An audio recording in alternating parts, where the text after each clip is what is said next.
Les mystères cachés de l'Évangile, jour 3. Mettre la parole à l'œuvre. Pour mettre efficacement la parole à l'œuvre et profiter des provisions de Dieu te concernant en tout temps, ton cœur doit s'aligner avec la parole. La Bible dit dans notre verset principal, car c'est en croyant du cœur qu'on parvient à la justice.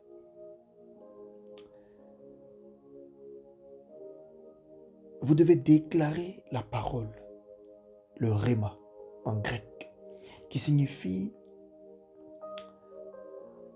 parole dirigée vers une personne spécifique, à un moment précis pour un objectif bien défini. C'est la parole proclamée à l'encontre de tout type de défi que vous rencontrerez dans votre vie.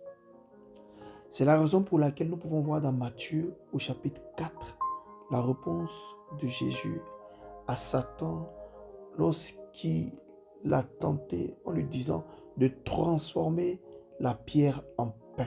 Quand nous savons que Jésus revenait d'un jeûne de 40 jours, Jésus lui répondit,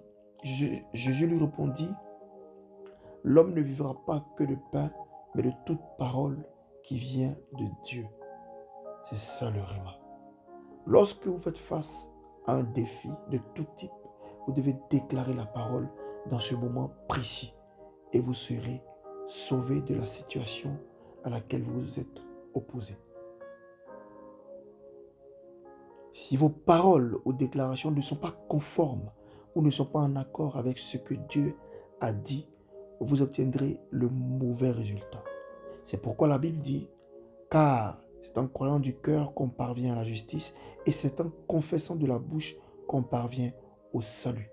Pour confesser et obtenir le salut, vous devez connaître la parole. Vous devez méditer la parole jour et nuit. Votre vie doit être alignée sur la parole. C'est comme ça que vous vaincrez, c'est comme ça que vous triompherez. Que cela soit votre partage au nom de Jésus. Amen.